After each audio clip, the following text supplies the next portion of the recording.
Hello everyone. So I'm sure you have taken the IFT exam. IFT हो चुका है. उसका पहला इंप्रेशन जो मेरे पास आया है अभी तक काफ़ी सारे स्टूडेंट से बात करके. I am presenting it I think for the first time. Very quickly you are getting the analysis. So just have a look and cut off क्या जा सकता है. IFT 2023 में कैसा पेपर था, इंटरफेस कैसा था, will talk about it. So if we talk about the number of questions, it was exactly same as the last year.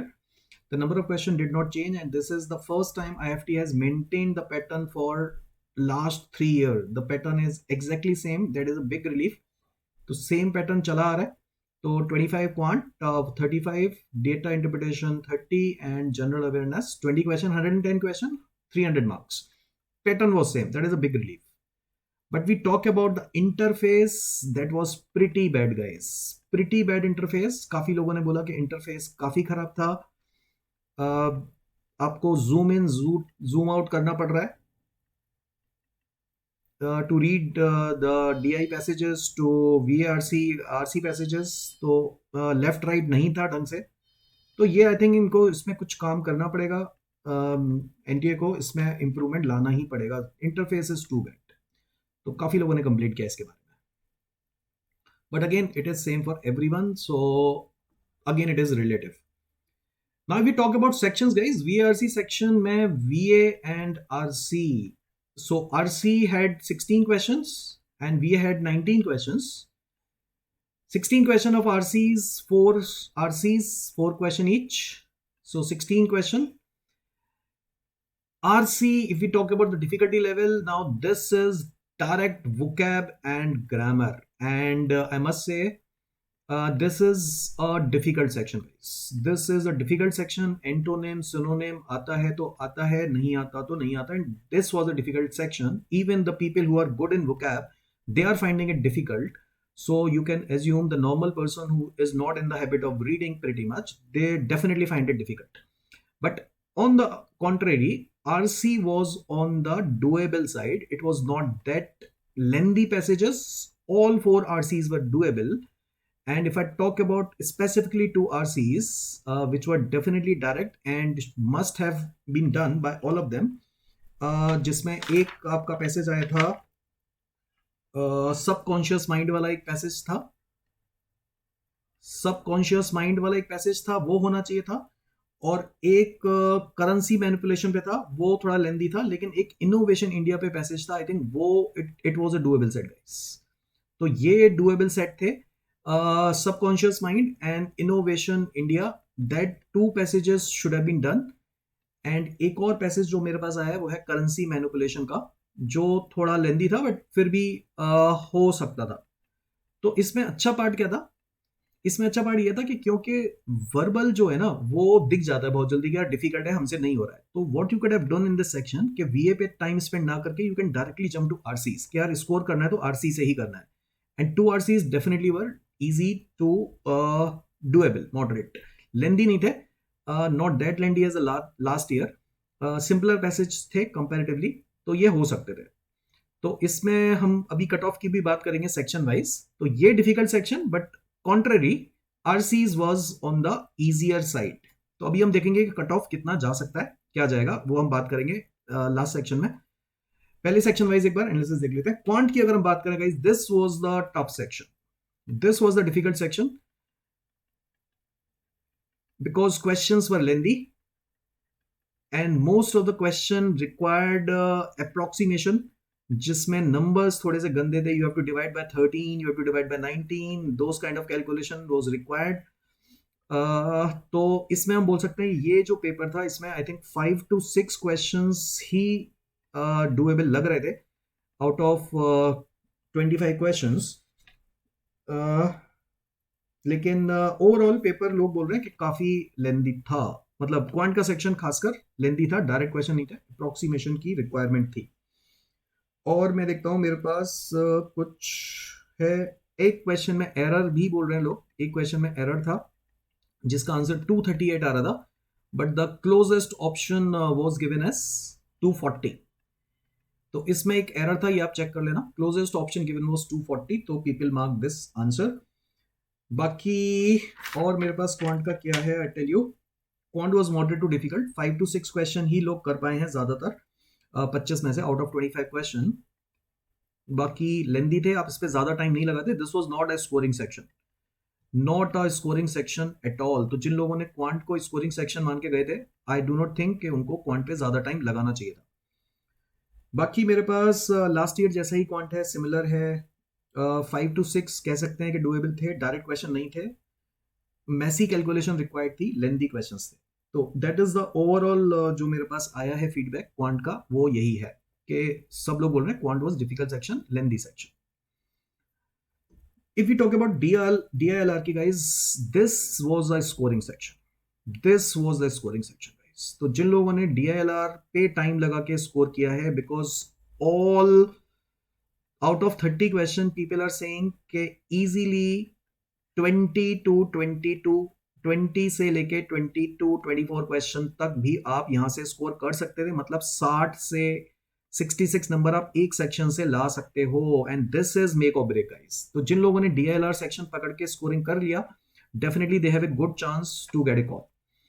तो यहां से आप काफी अच्छा स्कोर कर सकते थे, बिकॉज DI के 2 सेट बिल्कुल ही डायरेक्ट थे। एक पाई चार्ट वाला सेट आया था, आई टेल यू कौन से सेट थे। 2 सेट 8 क्वेश्चन, तो यही हो गए, सोचो 8 क्वेश्चन ये, और LR जो लास्ट ईयर काफी लेंदी थी, नॉट टचेबल थी लास्ट ईयर, इस बार LR वाज डुएबल। छोटे छोटे सेट्स आए थे, 2-2, 3-3 क्वेश्चन के सेट आए थे, बड़े बड़े सेट्स नहीं थे। एक गेम्स एंड टूर्नामेंट का सेट आया था जो थोड़ा डिफिकल्ट था, गेम्स एंड टूर्नामेंट का एक सेट डिफिकल्ट था इसमें। बाकी 2 सेट जो मैं आपको बोल रहा हूँ, 8 क्वेश्चंस जो बिल्कुल ही आराम से हो सकते थे, वो थे आपके, एक पाई चार्ट वाला सेट था जिसमें मेल और फीमेल का डेटा दिया था, that was a doable set. और एक टेबल बेस्ड सेट आया था जो भी आई थिंक डायरेक्ट था। इसमें एक मुश्किल सेट था जो स्टैक बार ग्राफ वाला आया था, दैट इज ऑल्सो डुएबल। इसमें जो स्टैक बार ग्राफ आया था, that was a difficult set, उसमें थोड़े से कैलकुलेशन ज्यादा हो रहे थे। स्टैक बार ग्राफ का एक सेट था, that was lengthy and that was calculative incentive. तो ये आई थिंक ये थोड़ा डिफिकल्ट सेट था, आई मस्ट से, बट ये दोनों डुएबल सेट थे, ये होने चाहिए थे। तो DI में 8 क्वेश्चन आप पिक कर सकते थे, यहां पर LR में छोटे छोटे सेट थे, वो आप पिक कर सकते थे। लीनियर अरेंजमेंट का सेट आया था, इजी था। सर्कुलर वाले में आई थिंक केसेस बन रहे थे, लेकिन लीनियर अरेंजमेंट वाला इजी था। तो circular arrangement could have been, इसमें केसेस बन रहे थे, तो ये थोड़ा लेंदी हो रहा है। बाकी गेम्स एंड टूर्नामेंट भी थोड़ा मॉडरेट टू डिफिकल्ट की कैटेगरी में आएगा, इसमें विन लॉस दिया था, स्कोरिंग नहीं दी थी, मॉडरेट टू डिफिकल्ट। तो ये भी थोड़ा मुश्किल था। तो इसमें लेकिन स्कोरिंग सेक्शन था, छोटे छोटे क्वेश्चन जो थे वो पिक कर सकते थे, पिक एंड चूज का केस था। यहां पर भी क्वांट में भी अगर हम बात करें तो सिलेक्शन वाज द की। किसी भी क्वेश्चन पे अगर आप नहीं रुकते तो आई थिंक जो इजी क्वेश्चन थे you could have picked up those questions. Last है हमारा GK section. It was again guys, as always it is a difficult section, because the person who are well read, even those find it this section to be difficult, because hardly current GK के 6 to 7 question थे, बाकी सारे question generally static GK के थे। तो out of 20 question अगर हम बात करते हैं तो लगभग 12-13 question, 13 to 14 question static GK था, और 6 to 7 क्वेश्चन ही करंट जीके थे। People find it difficult to answer, but जैसे मैंने बोला अगर सेक्शन डिफिकल्ट है तो कट ऑफ कम जाएगा। तो अगर अगर हम बात करें अब करंट, अगर हम कट ऑफ की बात करें डिफरेंट सेक्शंस की, तो इंडिविजुअल कट ऑफ देखो हमेशा कम जाता है। VARC में इस बार क्योंकि VA मुश्किल था, but RC on the contrary was easy, तो VARC आराम से आई थिंक आप कट ऑफ निकाल सकते हो अगर आपने 24-25 स्कोर किया है तो। 24-25 के आसपास, मतलब कट ऑफ तो देखो, मैं अगर आपको लास्ट ईयर का बताऊं पहले, I tell you the last year का कट ऑफ, आपको रियलाइज होगा कि यार इंडिविजुअल कट ऑफ तो कुछ भी नहीं है। तो if we talk about the last year का cut off of all the 4 section, VARC, LRDI, quant and GK, then I think you will get a better idea कि इस बार कट ऑफ ऑलमोस्ट देखो सेम जाने वाला है। VARC का individual cut of अगर हम बात करें last year section wise, it was 11 marks. LRDI का कट ऑफ वाज 14 मार्क्स, मतलब 4 क्वेश्चन गाइस, 4 क्वेश्चन अगर आपने ठीक कर दिए तो कट ऑफ निकल जाएगा। इंडिविजुअल कुछ भी नहीं है, IFT में मैंने हमेशा बोला है individual cut off are negligible. यहाँ पे भी अगर आपने 5 क्वेश्चन ठीक कर दिया आपका कट ऑफ निकल जाएगा। क्वांट का जो कट ऑफ था last year it was 8 marks and GK का cut off was around 4.5 marks. That is the actual cut off. Overall cut off पे बहुत सारी चीजें डिपेंड करती हैं। ओवरऑल कट ऑफ इसमें अलग अलग लोगों के लिए अलग अलग कट ऑफ होती है। अगर आपको शायद पता है, मेल इंजीनियर हो, 10-12 में मार्क्स नहीं है तो नंबर थोड़े 110 के आसपास चाहिए। मेल इंजीनियर 10-12 में स्कोर लेस देन 80 है तो आपको लगभग 110 स्कोर चाहिए। फीमेल नॉन इंजीनियर 70 पे भी कॉल आ जाएगा। तो फीमेल अगर नॉन इंजीनियर हो, 10-12 में मार्क्स अच्छे हैं, मैंने इसका एक सेशन भी लिया हुआ है अगर आपको याद आएगा। इस बार शायद नहीं लिया है मैंने, मैं आपको इसका ब्रेकअप बताऊंगा। फीमेल नॉन इंजीनियर 10-12 में मार्क्स अगर अच्छे हैं, मोर देन 90 है, तो आपका 65-70 के आसपास भी कॉल आ सकता है। तो जो IFT का ब्रेकअप होता है ना, उसका इस तरह से होता है। IFT का जो वेटेज है टेस्ट का वो 73% होता है। 10th का जो वेटेज है वो 10% है। 12th का जो वेटेज है वो भी 10% है। That makes it 93%। उसके अलावा जो आपका ब्रेकअप होता है, कहाँ लिखा था मैंने, 2% और 5%। That is male female and that is engineer and non engineer. तो अगर आप नॉन इंजीनियर हो तो आपको 5 मार्क्स मिलेंगे आउट ऑफ 100। इस तरह से ब्रेकअप जाता है। इसके भी अलग अलग होते हैं। आपके अगर 90 से ऊपर है तो आपको 10 मार्क्स, ऐसे कम होते जाते हैं एक एक नंबर। यहां पर भी अगर आपके 12th में 90 से ऊपर है then you will get 10 marks and so on. Female को मिलेंगे 2 मार्क्स, मेल को मिलेंगे 0, इंजीनियर को मिलेंगे 0, नॉन इंजीनियर को मिलेंगे 5। तो IFT का जो टेस्ट का वेटेज है वो है अराउंड 73%। बाकी चीजों की भी वेटेज है कॉल के टाइम पे। ठीक है, वर्क एक्स का जो वेटेज है वो सेकंड राउंड में क्लियर होगा। तो इस बार भी अगर हम देखें गाइस, इस ईयर की अगर हम कट ऑफ डिसाइड करते हैं तो VA देखो, सेक्शन वाइज मैं फिर से बोल रहा हूं, सेक्शन वाइज कट ऑफ में बहुत ज्यादा अंतर नहीं आएगा। इसका cut off can be 1 notch higher. आप बोल सकते हो कि इस लास्ट ईयर अगर 11 था तो इस बार 15 जा सकता है क्योंकि RC वाज इजी। LRDI भी 14 मार्क्स था तो मैं इस बार इसको बोलूंगा कि यार 18 मार्क्स तक ये जा सकता है क्योंकि DI से और LR से लोगों ने स्कोर कर लिया होगा। Quant was on the same side तो आप मान के चलो कि 9 marks 8-9 on the similar side, बहुत ज्यादा अंतर नहीं आने वाला है। GK is again on the same side. तो लास्ट ईयर 3 क्वेश्चन अगर किसी ने ठीक किए होंगे तो जीके का कट ऑफ क्लियर हो जाएगा। I am putting it exactly same, 4 to 4.5 marks. तो अगर किसी ने इतना इंडिविजुअल कट ऑफ निकाला है हर सेक्शन वाइज तो मुझे नहीं लगता कि उसको किसी भी सेक्शन से कट ऑफ क्लियर करने से कोई रोक सकता है।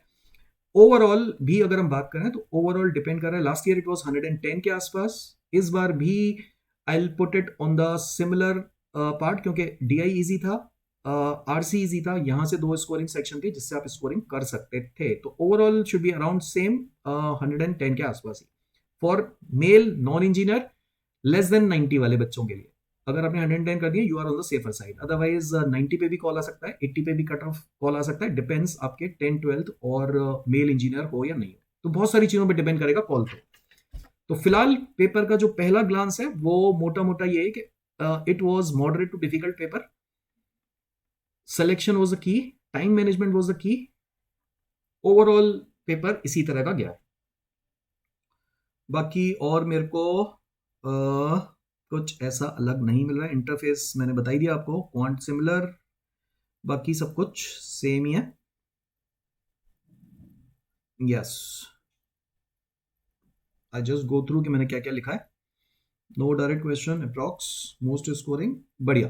तो I think we have discussed all the things. Good luck for your next exam. we'll talk about in detail later. For the time being, just thank you for watching this video, and if you have not subscribed this channel, just do that. I'm coming up with a more such videos and more such analysis. Bye bye.